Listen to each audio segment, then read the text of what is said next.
एक ना एक ऐसी थ्योरी जो आप सब उससे जानते हैं और उसको क्रिटिक भी करते रहते हैं, और वो थ्योरी जौन सी है वो चार्ल्स डार्विन की थ्योरी है। उसको आप नज़रिया इर्तिका कहते हैं, या जो सा ना वो एवोल्यूशन की थ्योरी कहते हैं। ये एवोल्यूशन की जो थ्योरी है ये बड़ी ज़बरदस्त थ्योरी है इस एतबार से कि अगर आप 1979 में आने वाली किताब दी 100 को पढ़ते हैं तो आपको पता लगता है कि ये वो किताब है जिसने दुनिया में, इस किताब ने भी तहलका मचाया। और इस किताब के तहलका मचाने की वजह ये थी, इस किताब ने पहली बार दुनिया को बताया कि दुनिया में सबसे ज़्यादा असर छोड़ने वाले जो लोग हैं, सबसे ज़्यादा मुतासिर कुन जो लोग हैं, उनकी तरतीब क्या है और उसके लिए फिर मेयार क्या बनाए। यानी राइटर ने, जो इसका राइटर है, मैं ज़रूर कहूँगा इस किताब को पढ़िए, क्योंकि वजह यह है कि इसमें पहला नाम रसूल पाक सल्लल्लाहु अलैहि वसल्लम का है। अच्छा, दी 100 की जो बेसिक फ़िलासफ़ी है वो है कि दुनिया की हिस्ट्री में सबसे ज़्यादा असर किसने डाला, किसके अफकार ने दुनिया को सबसे ज़्यादा मुतासिर किया। तो सबसे पहला जो नाम था वो रसूल पाक सल्लल्लाहु अलैहि वसल्लम का था। फिर जिसके आइडियाज़ और थ्योरीज़ ने और विजडम ने दुनिया को सबसे ज़्यादा मुतासिर किया, वो दूसरा नाम आइजैक न्यूटन का था। ये आपके लिए एक नई इत्तला है अगर आप इस किताब को पढ़ें। अच्छा, इस किताब को पढ़े बगैर मेरी बातें भी शायद समझ नहीं आएंगी। क्यों? क्योंकि इस किताब को शुरू करने से पहले वो बताता है कि मैं किन म्यारों से परख रहा हूं। First you define the lab rules, then you make R&D।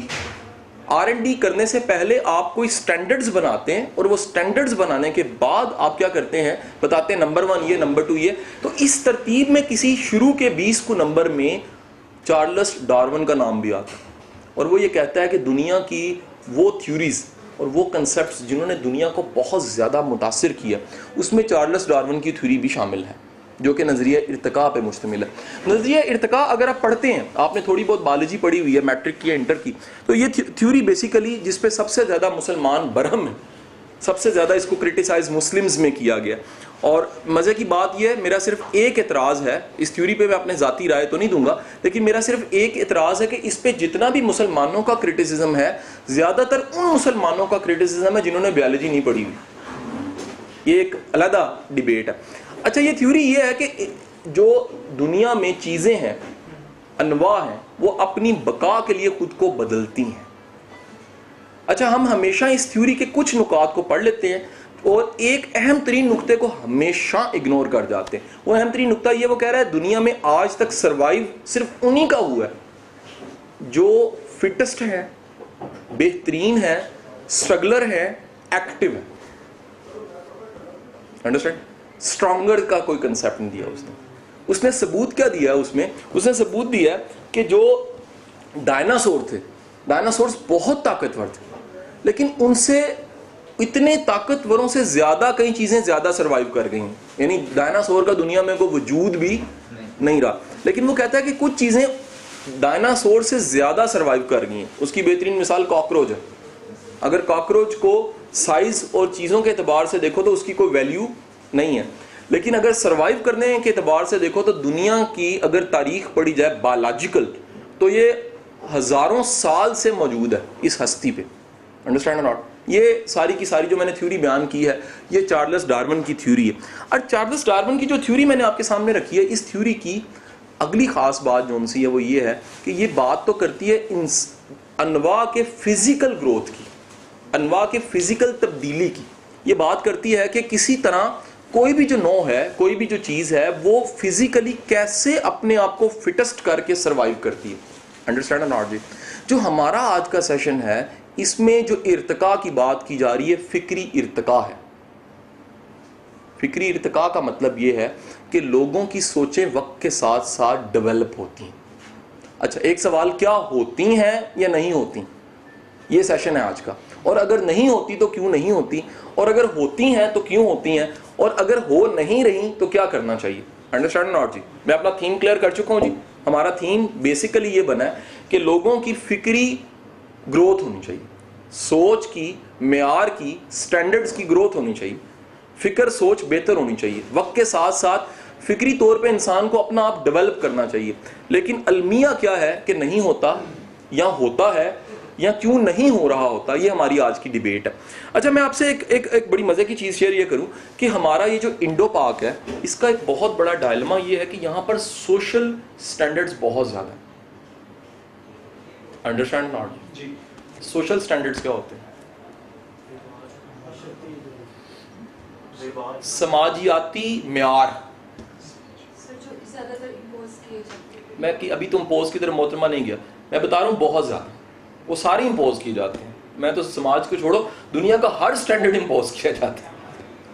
Impose की तो बात ही अभी नहीं हो रही, मैं बता रहा हूँ ये सबके सब सबसे ज़्यादा अगर सोशल देखे जाए इंडो पाक में, लाइक जहेज दिया नहीं दिया, बनाया नहीं बनाया, लाज रखी नहीं रखी, बरम रखा नहीं रखा, मेरी परंपरा है। आप कॉमन यहां पर देखोगे, हमारी लाज नहीं निभाई, हमारा ये नहीं किया। इस समाज में जहां पे बहुत से समाजियाती स्टैंडर्ड्स बने हुए और समाजियाती पहले से असलूब और तरीकाकार बने हुए जीने के, कि जीना है तो ऐसे जीना है, वहां पर एक ऐसा राइटर था जिसको पिछले ही कुछ सालों में उसके नॉवल पे को बहुत बड़ा प्राइज मिला था, इंडो पाक का। यहाँ से माइग्रेट करके वहाँ चला गया, वहाँ जाके उसने वो नावल लिखा।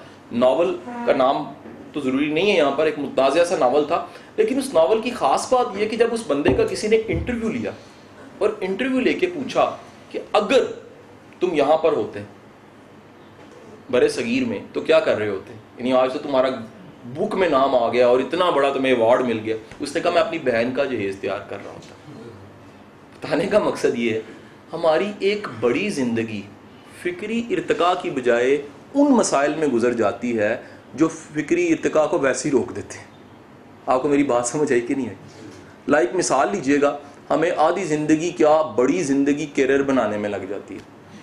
आपको इस मुल्क में फ़ौजों की फ़ौजें मिलेंगी जो पढ़े लिखे हैं लेकिन कमाते नहीं हैं। क्यों नहीं कमाते? नौकरी नहीं है। अच्छा, अगली वजह बताऊं तो नौकरी तो वाकई नहीं है, टैलेंट भी नहीं है, एंटरप्रेन्योरशिप नहीं है, खुद से काम करने का हुनर नहीं है। उन्होंने एक स्टैंडर्ड बनाया हुआ कि इस तालीम के बाद कम से कम इतना बड़ा अफसर तो बनना चाहिए मुझे, और अक्सर उस अफसर होने के वो अहल नहीं होते, या कंपटीशन इतना ज़्यादा है कि हर साल 15-18 हज़ार मुकाबले के इम्तिहान में अपीयर होते हैं, और सीटों की मकदार देखी जाए तो 232, 180, 195, 190, 210 और कहाँ पर 20,000 बंदा जो अपीयर हो रहा है सिर्फ मुकाबले के इम्तिहान में। Understand not? अब ये जो इंसान की बेसिक सारी की सारी ज़रूरतें हैं, याद रखिएगा, इनकी जंग इंसान को फिक्री तौर पे अक्सर डेवलप होने में बैरियर बन जाती है। ये मेरा पहला पॉइंट है आज का। अंडरस्टैंड नॉट जी? मैं दोबारा रिपीट के देता हूँ, इंसान की जो बेसिक सर्वाइवल की जंग है ना, वो सर्वाइवल की जंग इंसान को फिक्री तौर पे ग्रोथ से रोक देती है। मैं आपको छोटी सी मिसाल दे देता हूँ। अगर आपको मैं संभालने के लिए एक चीज़ पेश करूँ तो पूरी तवज्जो उसी पे लगेगी और वो संभाली भी जाएगी, वो बेहतर भी रहेगी, वो नर्चर भी होगी, वो क्लीन भी होगी, उसका स्टैंडर्ड भी बेहतर होंगे। लेकिन अगर आपको संभालने के लिए मैं 12 चीज़ें दे दूं तो आपकी वही अटेंशन 12 में तकसीम हो गई। जब 12 में तकसीम हो गई तो उसमें से अगर मैं एक यूनिट उठा के चेक करूं उसका म्यार क्या है, तो यकीनन वो म्यार इतना बेहतर नहीं होगा। वो बेहतर क्यों नहीं होगा, मेरा अगला सवाल है। वो बेहतर इसलिए नहीं होगा क्योंकि आपकी अटेंशन इतनी डिवाइड हो चुकी है, और वो डिवाइडेड जो अटेंशन है उसने क्या किया, किसी एक चीज़ को बेहतर नहीं होने दिया।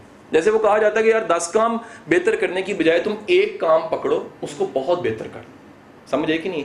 हमारी ज़िंदगी का एक बड़ा हिस्सा तालीम, रट्टे लगाने, डिग्री लेने, जीपीए की दौड़, असाइनमेंट, प्रोफेसर को खुश करना, वाइवे में आगे जाना, टॉपर से आगे निकलना, रट्टे की बुनियाद, मेमोरी की बुनियाद पे आगे बढ़ना, स्टैंडर्ड ही यही है ना सर। आपका विजडम तो चेक होता ही नहीं है। मेरे पास एमएससी केमिस्ट्री किया हुआ बच्चा या फिजिक्स किया बच्चा आता है, कहता है ए लेवल की किताब की समझ नहीं मुझे आती। रियलिटी बता रहा हूं, कहता अगर समझ आती है तो जो उनका क्वेश्चन पेपर है मेरे से हल नहीं होता, क्योंकि जो हमारी मास्टर्स तक की तालीम है, बल्कि एमफिल पीएचडी की तालीम है, रट्टे बेस्ड है, थीसिस बेस्ड है, और वो कैसे चल रही है बेहतर जानते, मेमोरी के बिहाफ पे, क्रिएट करने के बिहाफ पे नहीं है, इन्वेंट करने के बिहाफ पे नहीं है। वो जो क्रिएटिव मसल्स होते हैं उनको एक्टिव किए बगैर चल पड़ती है। अंडरस्टैंड नॉट जी? अब होता क्या कि हम ये जो सारी रेस लगाते हैं, और इस रेस में अगर जीत गए, जरा सुनिएगा, इस रेस में अगर जीत गए तो घर हासिल हो जाएगा, नौकरी हासिल हो जाएगी, गाड़ी आ जाएगी, लवाजमात पूरे हो जाएंगे, तब तक शादी हो चुकी होगी। ऐसे ही अब अगली बारी आती है फिक्री इर्तिका की, इंटेलेक्चुअली जो ग्रोथ होनी थी, तब तक लोग इतने आदी इन्हीं चीज़ों के हो चुके होते हैं कि फिक्री इर्तिका की तरफ जाते ही नहीं। आपने अगर एक माइंड को, अपने आप को एक ऐसा सिर्फ आदि किए कैलकुलेशंस, पैसा कमाना, नौकरी, ग्रेड 17वें से 18वां, गाड़ी छोटी से बड़ी, तरक्की, छोटे घर से बड़ा घर, और सारी एनर्जी इन्हीं में लगा दी है, फिक्री इर्तिका कहाँ से होगा? क्योंकि फिक्री इर्तिका का मतलब है आपने यूनिवर्सिटी छोड़ के किसी इंटेलेक्चुअल को ढूंढा है। फिक्री इर्तिका का मतलब है कि आपने अपने निसाब की किताबों को रखा है पढ़ के, और उसके बाद आपने सोचा है कि यार अगर यूनिवर्सिटी पंजाब का किताब मेला लगा तो मुझे शॉपिंग करनी चाहिए, या आपने कहा मुझे लाइब्रेरी से कार्ड इशू करा के उन सेक्शंस में जाके भी किताबें पढ़नी चाहिए जो फिक्री इर्तिका की बात करते हैं, जो क्वालिटी ऑफ लाइफ को इंप्रूव करने की बात करते हैं। तो अलमिया ये कि अगर इसमें विक्ट्री हासिल हो भी जाए, जो कि कितने % है आटे में, ये जितने मोटिवेशनल स्पीकर्स हैं इन पे एक बहुत बड़ा इतराज ये उठाया जाता है, ये थोड़े लोगों की मिसाल से बहुत से लोगों को मोटिवेट करना चाहते हैं, ठीक है कि नहीं? इंटेलेक्चुअली देखो तो एक शहर जिसकी आबादी 1 करोड़ है, आबादी कितनी है? 1 करोड़। ये गुमान किया जाता है कि अगले 20 साल बाद भी 99 लाख की तकदीर नहीं बदलनी, ये गुमान किया जाता है। एंड यू बेटर नाउ, वजह फिक्री इर्तिका नहीं होना उनका, उनकी वही सोच है जो सालों पहले थी, वही सोच है जो सालों बाद है। मैं आपको इतनी बड़ी बात अगली कहने लगा हूं कि आपके फिक्री इर्तिका के नतीजे में अगर एक जुमला भी आप कहने के काबिल हो जाएं तो तारीख में नाम जिंदा हो जाता है। सो नतीजा ये ठहरा कि हम लोग कितने कितने बड़ी उम्र के लोगों को दफना के आते हैं जिनके अगर अफकार बयान किए जाएं तो जीरो हैं, फिक्र जनरेट ही नहीं हो सकी। फिक्र का मतलब है सोच, वो सोच जो जिंदा रह सके, वो सोच। याद रखिएगा, दुनिया में जैसे इंसानों की जिंदगी है ऐसे थ्योरीज की भी जिंदगी है, ऐसे आइडियाज की भी जिंदगी है, ऐसे नजरियात की भी जिंदगी है, ऐसे अफकार की भी जिंदगी है। फिक्रों ने राज किया। सुकरात जहर का प्याला पी रहे मुस्कुरा रहा था ना, उसकी वजह थी, उसे पता था ये मुझे मारे, मेरी फिक्र को नहीं मार सके, मेरी फिक्र सच पे मुश्तमिल है, मेरी फिक्र जोन सी है वो डेवलप एक फिक्र है, एक उस वक्त की एडवांस फिक्र थी उसके पास। उसने कहा ये फिक्र को मारने के लिए जहर का प्याला पिला रहे हैं, तो फिक्र को मारने के लिए जो जहर का प्याला पिला रहे हैं वो उसको पिला रहे हैं जो मादा है, जो फिक्र है वो गैर मादा है, और गैर मादा की लाइफ जोन सी है वो सदियों पे मुश्तमिल। तो आज हजारों साल बाद भी सुकरात की जो सोच और जुमले हैं, और फिलॉसफी में सुकरात के बगैर फिलॉसफी हमें पूरा नहीं हो रहा। सो नतीजा ये पता लगा कि हमारे इस समाज का, जिस पे मैं बहुत बड़ा आज एतराज़ उठाने लगा हूँ, जिसे इंडो पाक का समाज कहते हैं, इस समाज का एक बड़ा फॉल्ट ये है कि यहाँ पर फिक्री इर्तिका डिले हो जाता है। यहाँ पे हम रोटी, पानी, बिजली, गैस के मसाइल, इन्हीं के चक्रों में इतना ख्वार होते हैं और कूलू के बैल बनते हैं कि बड़े बड़े टैलेंटेड और बड़े बड़े काबिल लोग जो उनसे हैं, बड़ी बड़ी ज़िंदगी गुजारने के बाद भी उसी हालत, उसी लेवल पे, उसी तरह ही पड़े होते हैं जैसे पहले, है कि नहीं है? वो किसका शेर है कि मैं कहाँ और ये वबाल कहाँ, फिक्रे मुआश में सर कपाता, किसका शेर है? गालिब का है। आप उर्दू माशाल्लाह पढ़ी होगी आपने। वो कह रहे जी मुझे देखो, मैं इन कामों के लिए बना ही नहीं, मुझे मेरी अगर सारी एनर्जी फिक्रे मुआश में लग रही है तो मेरा फिक्री इर्तिका कहाँ पर होना है? अंडरस्टैंड नॉट जी? बात समझ आई कि नहीं आई जी? पता लगा कि आपने अपनी सारी एनर्जी को सिर्फ सर्वाइवल के लिए लगा दिया।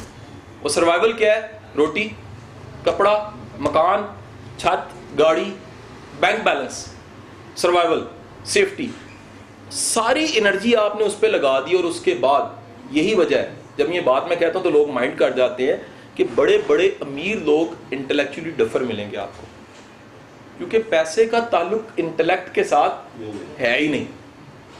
ओके नॉट जी? समझ आई कि नहीं आई? अब जब ये देखते हैं मसला के फिक्री इर्तिका नहीं होता, तो एक तो ये डायलेमा मैंने पेश कर दिया। क्या डायलेमा जी? समाज, इस समाज के असलूब और स्टैंडर्ड्स इसमें हर्डल बन जाते हैं। सर दूसरा है मिजाज। मिजाज क्या है? हमें लर्निंग एटीट्यूड दिया ही नहीं जाता। देखिएगा, याद रखिएगा, जिस चीज़ में आपकी इंटरेस्ट होती है उसको याद नहीं करना पड़ता। जिस भी चीज़ को याद करते हैं ना, या तो उसके पेपर होते हैं, जबर होता है, या मजबूरी होती है। मेरी बात समझे कि नहीं समझे? जब भी आप चीज़ों को याद करते हैं ना जोर लगा के, तो इसका मतलब है कि आगे ऑडिट है आपका। लेकिन जब भी आप चीज़ों को याद करने की बजाय रखते जाते हैं, वो खुद ब खुद अपनी जगह बना के सेटल्ड हुई जाती हैं, तो याद रखिएगा वो फिर चीज़ें जो उनसी हैं शौक की हैं। वहाँ आपका सफ़र कौन सा है? शौक का सफ़र है। और जब भी आपका शौक का सफ़र होगा तो आपको याद नहीं करना पड़ेगा। आप छोटी सी मिसाल लीजिएगा, वो मूवीज़ जो हमने देखी होती हैं ज़िंदगी में जिसमें इंटरेस्ट होता है, उनको याद नहीं करना पड़ता। कुछ मूवीज़ को सुनोगे तो यार बकवास फिल्म थी, मुझे नहीं याद, मैं ध्यान दे के देखा है, कोशिश करके देखा है, मुझे उसमें से कुछ भी याद नहीं हो सका। सो नतीजा हमें पता लग गया कि जो इंटेलेक्चुअल सफ़र है इसमें फर्स्ट बैरियर है समाज, दूसरा बैरियर है मिजाज। मिजाज में सबसे खतरनाक चीज़ क्या है जी? मिजाज की सबसे खतरनाक चीज़ क्या है? ये एटीट्यूड कि जो हूँ जैसे हूँ बिल्कुल ठीक हूँ। जब आपको लगता है कि जो हूँ जैसे हूँ बिल्कुल ठीक है, तो फिर नई चीज़ की एंट्री बैन हो गई। याद रखिएगा, बंदा अगर अपने टूटे हुए सोफे पे राजी ब रजा है तो नया सोफा को गिफ्ट भी करेगा तो नहीं रखेगा। वजह क्या है? वो राजी ब रजा हो गया। वो कहते हैं ये रजा ही है कि टूटे सोफे होने चाहिए, इसी का नाम दरवेशी है। सो नतीजा ये ठहरा, ये जो मिजाज है बेहतर की तरफ ना जाने का, ये बड़ा खतरनाक मिजाज है। इसलिए अब जुमला ले लीजिएगा, जुमला ये बना, जितने भी प्रोग्रेसिव लोग हैं मिजाज के एतबार से, वो फिक्री इर्तिका की तरफ खुद ब खुद चले जाते हैं। उनको किसी इंटेलेक्चुअल, किसी दानिश्वर, किसी स्कूल की जरूरत नहीं पड़ती। वो खुद अपनी तलाश से उस तरफ चले जाते हैं। क्यों तलाश से चले जाते हैं? क्योंकि इसके लिए बुनियादी तौर पे जो मिजाज चाहिए, वो मिजाज चाहिए प्रोग्रेसिव होना। प्रोग्रेसिव क्या है कि मेरी सोचों का म्यार उतना बेहतर नहीं है, ये म्यार पहले से और बेहतर होना चाहिए, ये म्यार उससे भी बेहतर होना चाहिए, ये पहले से और इम्प्रूव होना चाहिए। ये सोचें सारी की सारी जो उनसी हैं, इनको मुझे कम अज़ कम इन पे सवाल उठाने चाहिए, इन पे इतराज़ उठाने चाहिए, या मुझे ये सोचना चाहिए कि इस सोच को मैंने इतने अरसे से जो कैरी किया हुआ है, क्या ये कैरी करने के काबिल है? क्या ये अब ज़माना बड़ा आसान हो गया। आप अपनी कोई भी सोच या फिक्र उठाते हैं, फिक्र क्या उठाई? एक बंदे ने फिक्र उठाई, कहते जी पाकिस्तान सबसे करप्ट मुल्क है। मैंने कहा इधर ही रुक जाओ। मैं कहा मोबाइल में गूगल है? कहता है यस। मैं कहा एक काम करो, इंडियंस जो उनसे सबसे बड़े स्कैंडल है करप्शन के, वो निकालो। उसने गूगल पे लिखा, जवाब आया, एक स्कैंडल था पाकिस्तान की जितनी इकोनॉमी है, टोटल जितना बजट और इकोनॉमी आती है, वहां पर एक स्कैंडल भी इतना बड़ा मौजूद था। तो मैं कहा मेरे भाई तूने रटी रटाई बात बोली है, तेरी इस पे ना तहकीक है ना तूने इस पे काम किया। याद रखिएगा, फिक्री इर्तिका उसके लिए मुमकिन है जो निश्तर उठा के अपना चीरा लगा सकता है अपने आइडिया पे। बड़ा मुश्किल काम है। हम ना झूठ के लिए लड़े होते हैं। झूठ क्या पता नहीं होता, हमें तहकीक नहीं होती, काम नहीं किया होता, उस आइडिया पे रिसर्च या मेहनत से या जिंदगी की स्ट्रगल करके नहीं पहुंचे होते, और हम लड़ ऐसे रहे होते हैं जैसे सबसे बड़े मुजाहिद हैं। वजह क्या है? ये मिजाज है। मिजाज क्या है? अच्छी चीज़ अंदर नहीं आने देनी, स्ट्रेगनेंट रहना। अगर आप यकीन कीजिएगा, मैं नाम लिए बगैर कह रहा हूँ, वो तबका जो प्रोग्रेस और डेवलपमेंट के खिलाफ है, अगर ये दुनिया उन पे रहती तो आज भी हम सारे किसी गार के बाहर बैठ के खीरे खा रहे होते। ये तो खुदा का शुक्र है, एंथ्रोपोलॉजी कहती है कि इंसान के मिजाज सरशिस्त में प्रोग्रेस थी, इंसान के मिजाज में आगे बढ़ना था। उसने फ़कत जोन्स है वो एक दवाई, एक जो जड़ी बूटी है उस पर इक्तफा नहीं किया। आज मेडिकल साइंस हर दिन नए सॉल्ट बना रही है। आपको पता है मेडिकल साइंस की डिस्कवरीज यहाँ पर पहुँच चुकी हैं कि हर दिन नया इलाज आ रहा है, हर दिन नया वर्जन आ रहा है, हर दिन नई चीज़ आ रही है। उन्होंने शुगर वालों के लिए एक चिप बना ली है जो छोटे से ऑपरेशन के साथ जिस्म में लगा दी जाएगी, और वो चिप जोन सी है वो क्या करेगी, इंसुलिन को खुद ही एमिट कर देगी, और उस एमिटमेंट का नतीजा ये निकलेगा कि खुद ब खुद वो जो बॉडी को चाहिए क्या, इंसुलिन, वो पूरी हो जाए करेगी। Understand not? सो अब इतने इर्तिका को अगर आप रखो, और कहाँ वो जमाना सामने रखो, कौन सा जमाना कि जब यूरिन करके कीड़ियों के सामने रखा जाता था और कहा जाता था अगर ये चखें तो फिर तो शुगर है मरीज को। कहां पर शौकत खानम की लेबॉर्ट्री, कहां पर जनाब जोन सा है वो फाल का निकालना। रियली मैं एक मरीज था, पुरानी बात है, वो यूनिवर्सिटी लाइफ की, तो एक दोस्त के कज़न का प्रॉब्लम था, उस पर जिन आ जाता था, और वो जिन इस तरह आता था उसकी आंखें फिर जाती थी, उसकी आवाज़ बदल जाती, टेढ़ा गिर जाता था। जो हम एक बड़ा ढूंढ के कहीं लाहौर के कोने खुदरे में एक बाबा जी के पास गए। बाबा जी ने डायग्नोस्टिक के लिए अपनी तस्बीह निकाली, और पता नहीं आने माने करके एक तस्बीह का दाना पकड़ कहते हैं जिन्नी है। यकीन कीजिएगा, जब मैंने मेडिकल साइंस को थोड़ा सा पढ़ा और जाना और डॉक्टरों के साथ बैठा तो वो एपिलेप्सी थी, मिर्गी, जिसका इलाज मुमकिन है। चंद दिन पहले आलमी दिन था मिर्गी का, ब्रेन का, दिमाग का।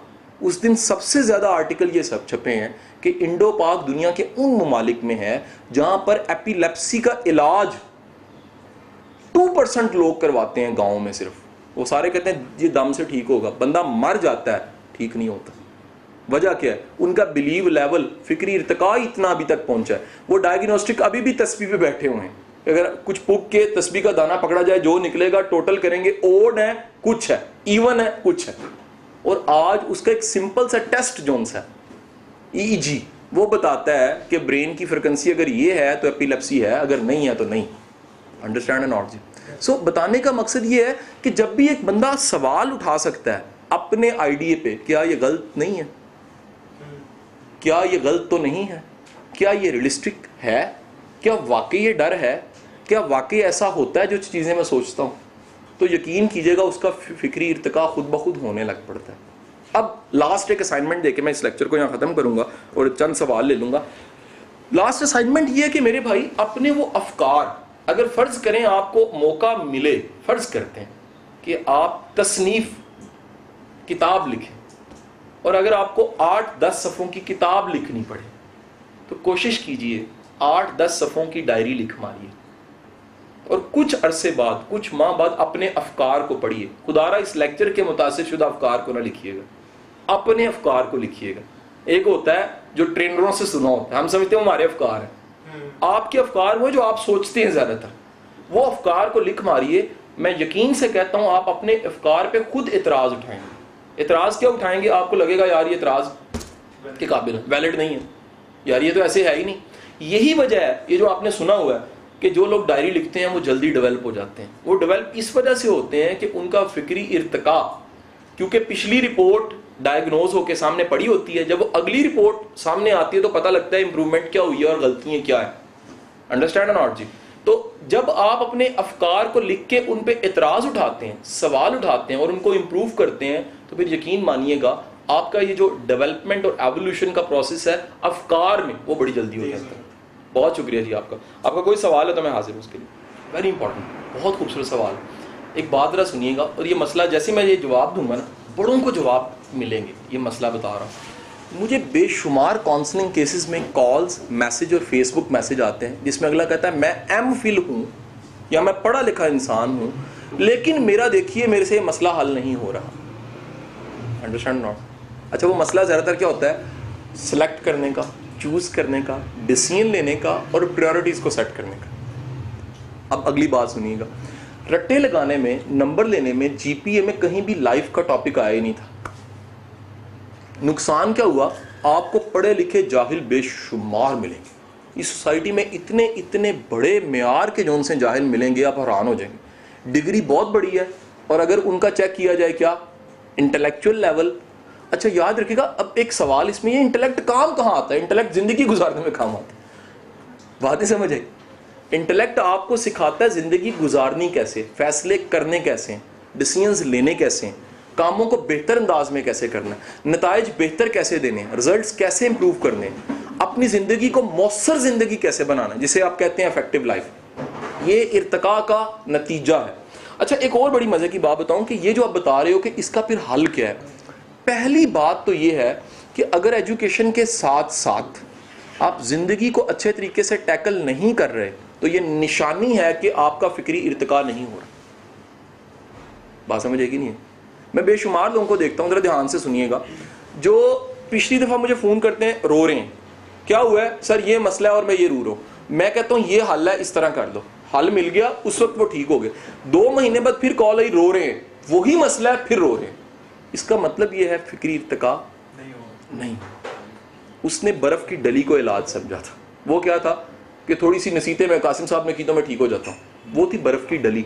असल बात समझाना ये थी कि कुछ मसले इस तरह हल नहीं होते, अकल से हल होते हैं। वो अकल क्या है? अकल लाजमी नहीं कूदने को कहे, अकल आपको बचने को भी कहती है। Understand not? कुछ मसलों का हल नहीं होता, आपने बाहर निकलना होता है फ़कत अकल से, कि आप इससे अगर बाहर आ जाए मसला खुद ही हल हो जाएगा। मेरी नहीं बात समझी आप। अगले दिनों में वीडियो ये अपलोड करेगा बिलाल, तो देखिएगा स्ट्रेस मैनेजमेंट वाली वीडियो, उसमें एक मैंने लिस्ट बनवाई वो चीज़ें जो आप चेंज नहीं कर सकते। मसलन अपनी फूफी के रवैये को, मिसाल है, ठीक है कि नहीं। अगर आप ज्वाइंट फैमिली में रह रहे हैं तो एक रिश्तेदार ऐसा है जो तंग करता है बहुत ज़्यादा, जिसने घर को एक अजाब बनाया हुआ, नहीं बदल सकते। उस वर्कशॉप में ये लॉजिक मैंने समझाया है, खुदा के बंदो जिन चीज़ों को चेंज नहीं कर सकते उनकी फिक्रमंदी ना पालो, क्योंकि जब आप फिक्रमंदी पालते हो तो अपनी एनर्जी को ड्रेन करते हो। अब ये क्या बोल रहा हूँ, ये बोल रहा हूँ फिक्री इर्तिकाज से, क्योंकि मैंने फिजिक्स की किताब में बात नहीं पढ़ी थी जो मैंने आपको बताई है, मैंने केमिस्ट्री की किताब में नहीं पढ़ी थी, मुझे क्लास के टीचर ने ये नहीं पढ़ाया था। ये नतीजा है जिंदगी को गुजार के जवाब लेने का। अंडरस्टैंड नॉट जी? वो इशू था ना रजनेश, वो कहा करता था यार पता नहीं ये मैटर करता है कि नहीं करता कि जिंदगी मौत के बाद होगी कि नहीं होगी, लेकिन मोस्ट इंपॉर्टेंट चीज ये है जिंदगी जिंदगी में भी है कि नहीं है। Understand not? बड़े लोग जिंदगी मरे हुए लोगों की तरह गुजार रहे होते हैं, without skill, without life they are spending life. Okay not? So ये जो इंप्रूवमेंट है फिक्री इर्तिका की, इसके लिए सबसे पहली चीज है सवाल कि मुझे जरूरत है। उसकी निशानी क्या है? चैलेंज आता है, मैं फेस ही नहीं कर पाता, मैं क्विट कर जाता हूँ, मैं रो पड़ता हूँ, मैं उदास हो जाता हूँ। आपने एक जर्नल फिनोमेना देखा होगा, बिलखसूस 19 से 27 साल की उम्र के दरमियान, कईयों को 30 तक भी रहता है, उदासी ज्यादा होती है इस एज में। अच्छा, बड़े लोग समझते हैं शादी नहीं हुई, अच्छा वो शादी हो भी जाए फिर भी रहता है। अगर बंदा सच्चा हो तो बता देता है, कहता है जी ये नहीं खत्म हुई मेरी, उसकी वजह क्या है? फिक्री इर्तिका नहीं पूरा हुआ। जब भी आपकी एक चीज ग्रोथ पे नहीं गई ना, उससे जाना था, वो फील कराएगी अपना आप आपको। जैसे फिक्री इर्तिका या इर्तिका बेहतर होता है, आप डेवलप होते हो, सबसे पहले जो परसों मैंने सवाल चढ़ाया था, डिसअपॉइंटमेंट को टैकल करना आ जाता है, टैकल करना आ जाता है, क्विट करना नहीं आता। You know how to tackle it, you know how to manage the emotions, you know how to face the challenge, you know how to face a difficult person, you know how to raise a question, you know how to manage the events, how to manage the situations. So अगर सवाल उठता है कि यार ये मुझे करना है, तो फिर अगली बात, अगला पॉइंट आता है कैसे करना। कैसे करने का तरीका ये है, याद रखिएगा, जैसे पानी बुलंदी से पस्ती की तरफ जाता है। ओके नॉट जी? जैसे आप फिजिक्स में एक अजम्पशन बनाई है कि पॉजिटिव टू नेगेटिव टर्मिनल चीजें जाती हैं, ऐसे ही इसी तरह याद रखिएगा जो दानिश और फिक्र है, ये हमेशा दानिश और फिक्र वाले से दूसरों में जाती है। जैसे एक इलाके में बूस्टर लगा हो तो आपके मोबाइल पे आता है आप इस इलाके में, एरिया कौन सा ये है, क्योंकि बूस्टर यहां पर लगा हुआ। इन द सेम वे आप एक बूस्टर के पास जाने से वो चीजें लेने लग पड़ते हैं जो वो एमिट कर रहे हैं। तो फिक्री इर्तिका वाले के पास क्योंकि अफकार होती हैं, वो अफकार देने लग पड़ता है। अब होता कि जब हम सुनते हैं तो फिजिक्स केमिस्ट्री के जो मसल अरसे से एक्टिव थे, रट्टे के मसल एक्टिव थे, उसके अलावा एक मसल एक्टिव होते हैं, और वो मसल्स वो हैं जो हम मेरे पहले इस्तेमाल नहीं किए थे। वो क्या थे? जिंदगी गुजारने के मसल, जिंदगी को फेस करने के मसल। और यकीनी बात है फिर उसका नतीजा बेहतर तौर पे आने लग पड़ता है। अगली चीज़, उस्ताद के बाद या फिक्री तौर पे इर्तिका याफ्ता इंसान के बाद अगली चीज़ है किताबें। देखिएगा दानिश जोन सी ना 200 रुपये में मिल जाती है अच्छी। प्रॉब्लम यह है कि यार हम ना दानिश के बारे में भी संजीदा नहीं होते, हम दानिश के बारे में बहुत सीरियस नहीं होते। अब ऐसे बेटा बाहर देखो, रास्ता ना रुको। Okay, understand? दूसरी बात क्लियर होगी आपको। तीसरी चीज है गौर फिक्र। जब गौर फिक्र करते हैं तो फिर आपको मसलन गौर फिक्र का मतलब है, मैं हमेशा ड्राइंग रूम से जाता रहा सारी जिंदगी, 35 साल गुजर गए, मुझे पता लगा मेरे घर के तो और भी कमरे थे। गौर फिक्र करने से पता लगता है बड़ा कुछ पड़ा हुआ है जिसको मैंने एड्रेस नहीं किया। जब आप गौर फिक्र करते हैं तो आप उसको छोड़ के दूसरी तरफ जाते हैं जो काफी अरसे से पड़ा हुआ था। अंडरस्टैंड नॉट जी? सवाल ये बना कि मैं अगर तदरीस में जाती हूँ या मैं टीचर बनता हूँ तो मैं दूसरों को फिक्री तौर पे कैसे डेवलप कर सकता हूँ। होल्ड इट, सवाल समझ आ गया सबको? ऐसे ही है मोहतरमा। एक लाइन में जवाब है, अपनी फिक्री इर्तिका के बाद मैं दूसरों की फिक्री इर्तिका की तरफ जाऊंगा। अगर मैं ही डेवलप नहीं हुआ तो मैं दूसरों को डेवलप नहीं कर सकता। और खुद को कैसे करूंगा, जिसका जवाब मैंने पिछले सवाल के जवाब में दिया। कोई सवाल है तो कर। सर हम कंफ्यूज क्यों होते हैं? कंफ्यूज इसलिए होते हैं, lack of information, lack of knowledge, lack of wisdom. For example, बड़े लोग ऐसे हैं, जरा जुमला सुनना, जो पाकिस्तान के लिए कुछ बहुत बड़ा सा करना चाहते हैं, अपने लिए कख भी नहीं कर सकते। मैं कहता हूँ यार तुमने अपने लिए कुछ किया है, चलो छोड़ो, तुमने अपने घर वालों के लिए कुछ किया है ऐसा जो कम से कम काबिल रश्क हो या स्टोरी हो, जीरो। अब एक बात याद रखना, जो बंदा अपनी गुर्बत दूर नहीं ना कर सकता वो किसी को ख्वाब दिखा के पूरा भी नहीं कर सकता।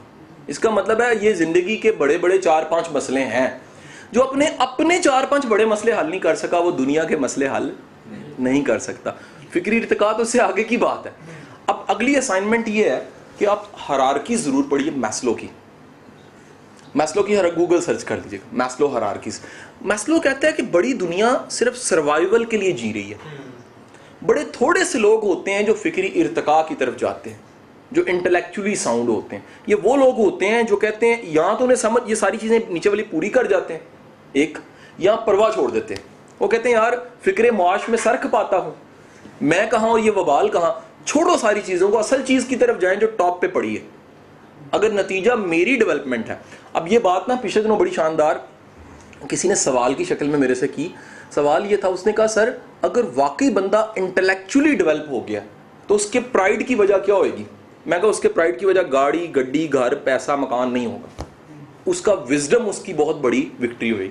वो कहेगा यार जो अल्लाह ने मुझे जहन दे दिया ना, जो सवालों को ढूंढ के जवाब बनाता है, जो क्रिएट करता है, जो विजडम को जैसे मक्खी शहद की जो सी शहद इकट्ठा करती है फूलों से, वो विजडम को ऐसे इकट्ठा करने लग पड़ा। वो कहेगा यार इसे ये दिले जिंदा मिल गया ना, ये मेरी बहुत बड़ी अचीवमेंट है, ये मुझे अफ्कारे ताज़ा मिल गए, ये बहुत बड़ी अचीवमेंट है। बाकी सारे मिलेंगे आपको, मैंने गड्डी ले ली है, वो मैंने ये ले लिया है, ये अचीवमेंट है मेरी, ये सारी वो चीज़ें हैं।